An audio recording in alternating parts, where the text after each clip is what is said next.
Após a abolição da escravidão no Brasil, em 1888, houve uma crescente utilização de mão de obra livre e assalariada, impulsionada pela chegada de imigrantes ao país. A partir de então, começaram a surgir os primeiros conflitos trabalhistas.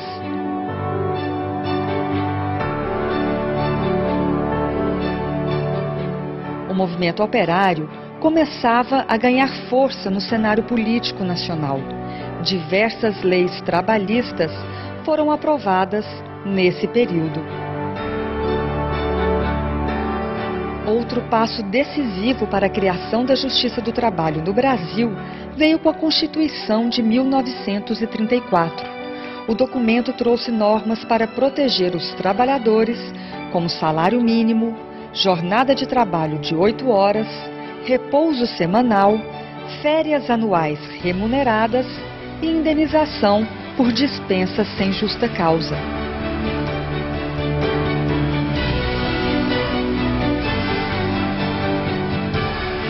Finalmente, em 1º de maio de 1943, foi promulgada a Consolidação das Leis do Trabalho. A CLT foi o resultado de um processo de lutas e conquistas de direitos dos trabalhadores e que reuniu e ampliou a vasta e dispersa legislação trabalhista produzida ao longo de décadas. O trabalhador brasileiro possui hoje o seu Código de Direitos, a sua Carta de Emancipação Econômica. A importância da CLT na história do direito do trabalho é notória pela influência que exerceu, revelando uma técnica processual simples e rápida na solução dos conflitos. Nesses 70 anos, a CLT passou por atualizações, revogando normas anacrônicas e inserindo outras, prova de que a CLT vem acompanhando as mudanças sociais e tecnológicas do país.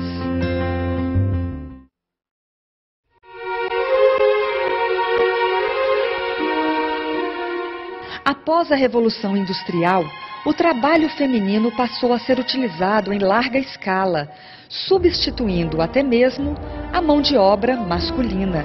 O principal fator era o salário mais baixo pago às mulheres, embora elas cumprissem as mesmas exigências dirigidas aos homens. Com a exploração do trabalho feminino, começaram a surgir problemas até então desconhecidos pela sociedade. Questionava-se, por exemplo, a quantidade e o tipo de serviço possível às mulheres. O que fazer com a trabalhadora que engravidava? Ou ainda, com quem deixar os seus filhos pequenos? Para resolver esses desafios é que surgem, entre as primeiras leis trabalhistas, normas para proteger o trabalho da mulher e do menor. São direitos como licença maternidade e proteção ao salário, à jornada e ao tipo de trabalho realizado. A proteção ao trabalho da mulher foi alvo de diversas adequações ao longo do tempo. Em 1999, foi aprovada a lei que inseriu regras sobre o acesso da mulher ao mercado de trabalho, visando coibir a discriminação. Em relação à trabalhadora gestante, as atualizações foram muitas. Em 2002, nova lei ampliou o direito à licença maternidade para 120 dias. A consolidação tem todo um capítulo para falar do trabalho da mulher, não tem um capítulo para falar do trabalho do homem. E apesar disso, a gente vê historicamente uma discriminação contra as mulheres, salários mais baixos. Isso, nós não conseguimos, o Brasil não conseguiu superar isso até hoje. Mas o registro maior que eu gostaria de fazer é assim, a CLT, apesar de dedicar um capítulo sobre a proteção do trabalho da mulher, a maior concentração das normas foi a respeito da maternidade. Eu, nessa abordagem, gosto até de fazê-lo de uma forma mais, vamos dizer assim, alegre, mais poética. Há uma passagem que eu sempre menciono de José Saramago dizendo assim: são as mães que mantêm o mundo nos eixos. E como o legislador teve mãe, eu acho que ele entendeu que a proteção tinha que ser para a mulher mãe e para o bebê.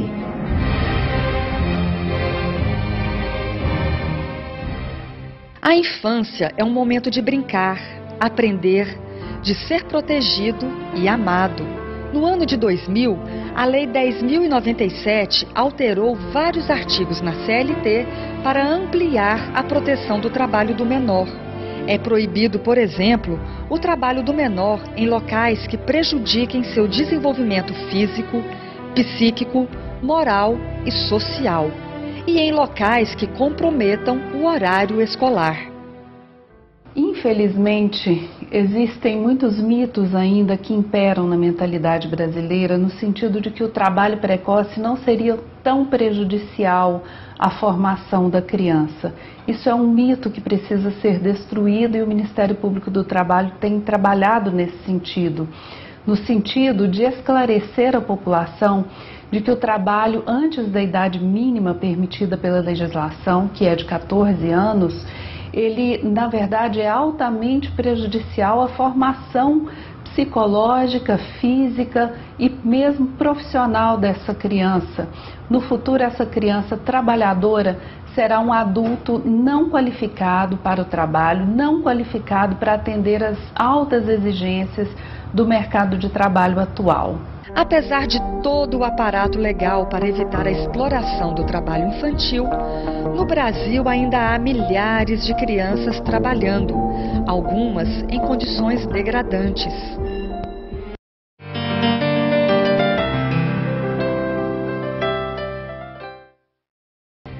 É direito do trabalhador exercer suas funções em ambiente de trabalho seguro e sadio.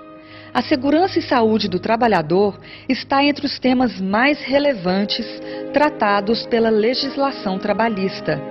A CLT dedica o capítulo 5º ao assunto, alterado pela Lei 6.514 de 1977. Entre as normas está a obrigatoriedade de a empresa fornecer aos empregados, gratuitamente, equipamentos de proteção individual. A CLT aborda esse tema principalmente nas NRs. E tem um capítulo especial também que trata da saúde e segurança do trabalhador. Hoje em dia é um dos principais temas e que trata de um patamar mínimo que o trabalhador tem direito, ou seja, trabalhar num lugar salubre, num ambiente de trabalho adequado, que não lhe cause doenças.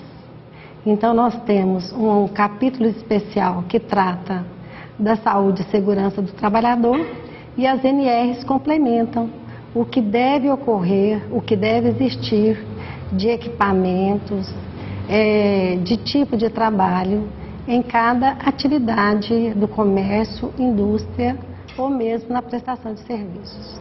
Avanços importantes nos direitos sociais foram introduzidos com a Constituição Federal de 1988 e regulamentados na CLT, tornando as relações trabalhistas mais democráticas. Entre os direitos conquistados estão o adicional pelo exercício de atividades penosas, insalubres ou perigosas, a proibição do trabalho noturno para menores de 18 anos e o seguro contra acidentes do trabalho. Com o advento da Constituição Federal de 1988, houve uma constitucionalização dessas normas de segurança e medicina do trabalho, antes previstas somente na CLT.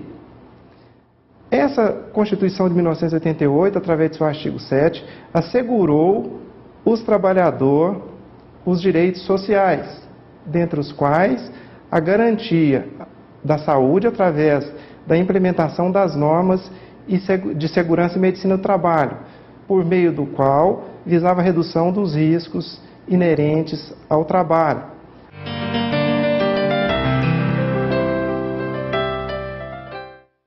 Desde a criação da Consolidação das Leis do Trabalho, em 1943, a economia mundial mudou significativamente. Porém, os brasileiros ainda têm muito que conquistar em relação aos direitos sociais. Se para certas categorias profissionais mais organizadas já se fala em flexibilização da CLT, para muitos outros trabalhadores distribuídos pelo país afora, sequer foi aplicado o mínimo das normas trabalhistas em vigor. Eu entendo que o direito mais importante hoje talvez seja o pagamento da indenização de 40% sobre o valor depositado do FGTS. Esse valor ele assegura um pouco mais o trabalhador no seu local de trabalho, até para ele sair também e procurar um novo emprego. Outra coisa é o seguro-desemprego, que pode ajudar muito também nesse período que ele ainda não arrumou o trabalho. Estima-se que no Brasil, 44 milhões de trabalhadores estão na informalidade, sem carteira assinada. Apesar de já ter 7 décadas de vigência, a CLT continua cumprindo o seu papel principal, né, que é buscar a segurança jurídica e também a pacificação dos conflitos entre os trabalhadores e os patrões, né. A CLT teve um papel histórico no desenvolvimento industrial da economia brasileira e ela ainda continua cumprindo esse papel, né, de paz nas relações entre capital e trabalho. Desde que foi instalado em 30 de novembro de 1990, o Tribunal Regional do Trabalho da 18ª Região se empenha pela correta interpretação e pela boa aplicação da legislação trabalhista no estado de Goiás. Com a criação da Consolidação das Leis do Trabalho, nós conseguimos uma democracia mais igualitária, menos discriminação para o nosso trabalhador e que, com isso, nós conseguimos realmente mais harmonização entre as relações do trabalho e do capital. Os 70 anos da CLT são muito mais que um marco histórico para empregados e empregadores. É um momento de reflexão sobre o que já alcançamos e o que ainda precisamos conquistar para vencer o trabalho escravo e infantil e assegurar a saúde e a dignidade do trabalhador. Afinal, todos nós fazemos parte dessa história. 70 anos da CLT. Você também faz parte dessa história.